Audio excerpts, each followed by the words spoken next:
Welcome back to another week. Week 9 is about to begin tonight with a big Steelers matchup. The league, these are our current standings with Ish, Rob, and Cal sitting at 6-2. Pushan's our only 5-3 team. We got a bunch of 4-4 teams, a bunch of 3-5s, and then Hayden's at the bottom there. 7 losses already. If Hayden takes one more, he's eliminated from the playoffs, I think. We've never had a team worse than 7-7 make the playoffs. But there's always a chance, Hayden. He made a trade this week. Briggs sent Godwin for Jefferson. So if Jefferson ever comes back, Briggs is going to be even more of a wagon. But at this point, no Kirko. The Vikings, it's questionable. It's questionable for Kirk Cousins. Pretty good trade both sides there. Everyone but Cal kind of understood that it was a good trade, but Cal just doesn't know anything about football, so that's why that happened. Let's get into the matchups this week. All right, big matchup here. We got 5-3 Pushan versus 3-5 Rag, I believe. And Pushan's team is kind of falling apart. And yeah, I'm doing this a little early, so not everyone's lineups might be set, but I don't think Pushan has anyone to really plug in for Ingram. KW3's looked iffy, and I think Rag's team is a little bit better off right now, so I'm going to take Rag to win this one. I think Jordan Love could look okay in a shootout against the Rams. Hopefully Bijan comes back looking good. Kamara's been amazing since he came back. So I'm liking Rag's matchups, which probably means Pushan's going to pop off and win, but I'm taking Rag here. Knock Pushan back down to 5-4. Let's go, Rag. All right, a little matchup of the former 15-12 in Scott's first week back in the DMV.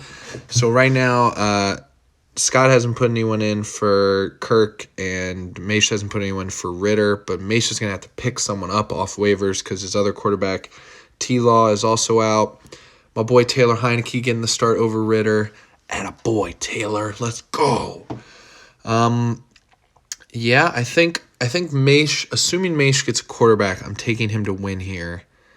I do kind of like the Rams players. I don't think Najee's going to run very well on Thursday Night Football, but Kelsey in a shootout against the Dolphins is going to be fantastic. The Dolphins' defense is trash. I don't know. I like White against Houston. That's a pretty solid matchup. I don't know. I had some about Mace this week.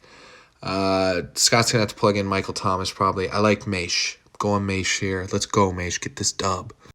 Ooh, this one's interesting. 2 of the 6-2 teams matching up, which means we automatically are going to have one 7-2 team, which sucks for the rest of us, but whatever. One of these teams has fallen this week, and it's going to be Cal.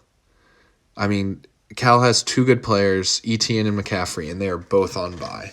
Cal's screwed. Ish has a solid lineup in, a couple people on bye, but Derrick Henry and Moss, Garrett Wilson should have a decent game against that Chargers defense. I'm taking Ish here. It doesn't really matter. As long as he doesn't totally shit the bed, he's going to beat Cal without his 2 best players. Sorry, Cal. Unlucky week. You're still looking good for the playoffs.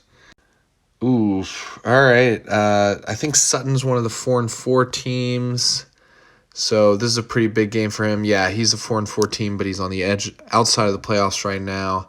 He's playing the worst team in the league this week, and I'm nervous for Sutton. He's starting Chark because of bye weeks. Oh, he's still starting Johnson from Chicago. Eckler against the Jets defense. Oh, man, I hate it. But I think I'm taking Hayden here. Hayden's lineup is kind of shuffled around. Sam Howell has looked good. Brees has looked good. Godwin is a huge improvement. He didn't even have another wide receiver on his roster he could have plugged in. So Godwin's good. Waddle's been good. I'm taking Hayden here. Let's go, Hayden. Get that second win. Another really interesting matchup here as Briggs takes on Clay. Both of these teams are 4-4, which I don't understand, but Briggs is the hottest team in the league, and he doesn't even have Jefferson back off injury. I mean, Nico Collins is a fantastic flex. Njoku's looked good, and he gets to play Arizona. I mean, Jalen Warren and now Najee still split, and so does Jonathan Taylor, but it's looked like the Colts make it work so far. Barkley gets played Vegas. There's a lot of question marks over here. Logan Thompson's injured again. These two, I mean, McKinnon's a horrible second option. Amon-Ra's on bye. Actually, yeah, this is Briggs by a mile. No Amon-Ra. He's having to start Jackson Smith and Najigba. It's Briggs here. It was always Briggs. Briggs, finally a winning record to reflect him being by far the highest scorer in our league. Good for you, Briggsy. Another good matchup here. A couple, I think 3 and 5 teams. Yeah, a couple 3 and 5 teams. Someone can save their season with this matchup, and I think it's gonna be Brett. Big week for Brett. Cortland Sutton and Russ are gone on bye, so McCosey's having to start Baker, which is tough. I don't think Darren Waller is expected to play either, so he's going to have to get a new tight end. Starting Tyler Boyd and Jamar Chase. His running backs are trash. I'm taking Brett here. Pollard is eventually going to have a decent game, I'm sure. Josh Jacobs, new quarterback, and playing the Giants. They're going to give him the ball a ton. I don't know if Taysom Hill will do anything, but it's Brett here. Sorry, Clay. It would have been cool. Or sorry, McCosey, not Clay. It would have been cool, but taking Brett, get your season back on track. So, yeah, there are. Those are my predictions for the week. I'm taking myself over Rob. Brett to save his season and beat McCosey. Briggs to keep his hot streak going. Hayden to get a little bit closer to being off the bottom. Ish taking Cal and a bad bye week for Cal. Maish taking down Scott in the weirdest matchup of the week. That one could go either way. And Rag upsetting one of our highest seeds in Pushan. It's a fantastic week of matchups. A lot of great storylines here. And we got a great Thursday night game to kick us off tomorrow. It's time to go to war, gentlemen. Let's ride.